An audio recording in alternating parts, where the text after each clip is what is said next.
Have you ever wondered what games you should keep or you should lose? Find out here at Purge Reviews. Rheinlander is a Reiner Knizia game about knights and area control and scoring points on the board. I did a written review for this many years ago, and it got a pretty good topic going with people who just really love this game.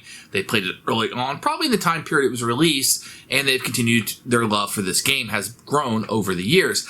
And I think that's where this game is going to shine. I think it was a game of a certain era, and games currently, like Viral, have just passed this game by, and area control can do so much more today than maybe what this game does. But this is a very good gateway area control game.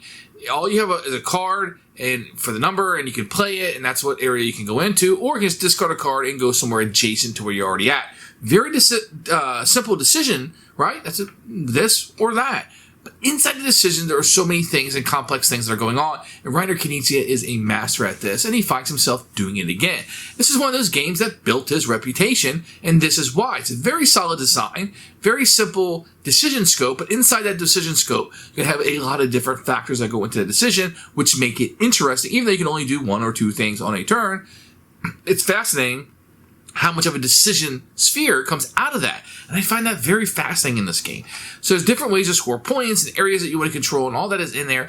Pretty basic stuff that you're going to see here. A little bit too simple for me. I didn't play it when it first came out. Something I played later on. I'd already played maybe some better, more intricate area control games. I kind of like those more. Even though area control isn't a genre of games that we enjoy very much.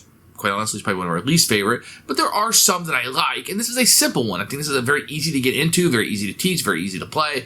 I think that's kind of where I'm going to sit at. For us, it was a Purge, not something I wanted to keep on the shelf and play. If I was at a con, somebody wanted to play it, yeah, I guess I would. The theme and the look and the components of my edition, and these night things, I'm not really into that much. It doesn't really bring me into the game. Something like Viral, where you're like inside of a virus, that was pretty interesting, new, something I don't see all the time, and I really did enjoy that one. I'd rather play that game than this one. So, in that effect, while it's a very good game, one that has stood the test of time, the look, the feel, the presentation may all be from a different era, and this game might need to be updated again. You see a lot of Knizia games getting updated and re-released and better components. This could be one on that chopping block to be done.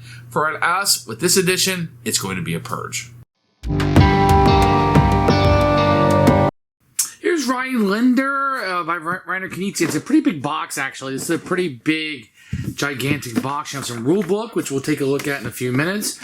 You're going to have a board that will fold out. And really, this is just numbers. Place for some cards over here. And it kind of rolls around, but this is just really number placement you're having. Pretty abstract.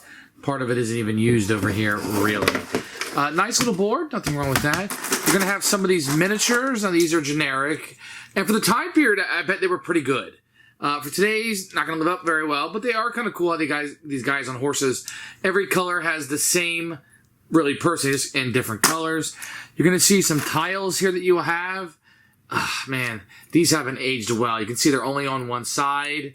They're okay. They're durable, at least. And then over here, you're going to have a bunch of cards that you'll have. You feel okay. I mean, the artwork is goofy as could be.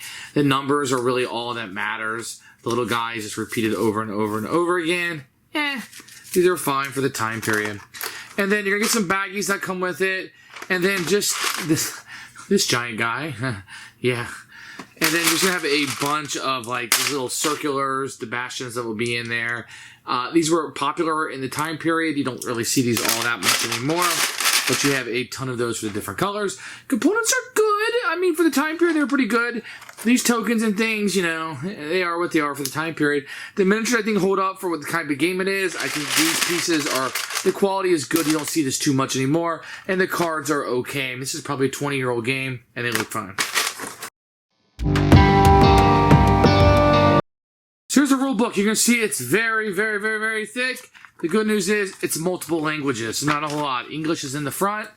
You're going to have the components, just a list, not a picture, boo, but they do kind of tell you right through here the pictures of those, so that saves it. This is the whole game right here. This is all you're going to be doing right there. The rest of it is just an explanation, a little bit more detail. Full color with everything is examples. That's why it takes up so much. It's really not that complicated. End of game scoring here, and that's it. And a little summary of the rules and some strategic hints. Then you go into a different language. Just a couple of pages, but really This is what you're doing on a turn, and that's it. Very easy read. I mean, you could probably do this in 10-15 minutes, be ready to play. It's a very simple game.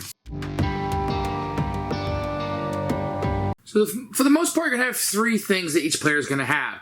They're going to have their knights, which are these little round circulars. You're going to have your bastions, which are neutral pieces. Everybody have a number of these they can play. And you will have your dukes that you'll put out when you're owning an area of the land. So those are kind of the 3 things that you'll have. Now, on your turn, you're going to have some cards that you'll be able to play. So let's say you have a hand of cards. You'll choose one on your turn, and you'll play it down. It's very easy. 41. You look to 41, and you can put your knight down on it. Now, each space, 41's right here, you're going to have 3. You're going to have 2 land spaces and a water. So I can choose either land space I want, but I can't go into the water. Now, if red and yellow were already there, let's say that I am blue, and that I was playing 41, and I would discard that down, then I could go into the water. Otherwise, I can't go into the water unless both land pieces are taken. Now, in addition, let's say I had a card like 54, and I'm red, and I don't want to spin this. I don't want to go to 54. It doesn't work into my strategic plan. I can discard this card, and I can put a knight down adjacent to where my knight is already. So I couldn't go over here and play it. I could go to 54, but remember, I didn't want to do that. So I can place it adjacent, which is right here to where I already have a knight. So that's pretty much the game. So you're going to play a card, either play it in the number, or discard it and play it adjacent to a spot that you already are. In addition, on a turn, I'm going to have 3 of these in the game. I can only play 3 of these. I can play a bastion down next to one of my knights. And basically what this is going to do, if I zoom in here a little bit, you can see now nobody can go in that area, so it's kind of cut off from everybody else. You'll see why it's important in a second, but I could place that down. Now, what I could be able to do is I could place a duke down, because now I have at least 2 of these here. I can just place that duke there, and that tells you that I control this area. And that's important because maybe I don't want somebody sneaking up on this side to overtake that. For example, if yellow, through game purposes, ended up owning these 3 levels right here, then they could put their own duke out, and this would become one area, and they would take mine off the board. So now they're in control of this area.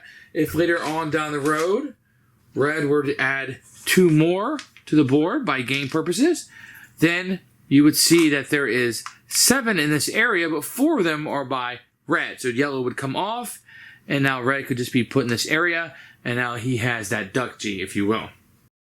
To add one wrinkle to the game, and when the game begins, all these little circles that you see around the board will have these little tokens that will be placed on them.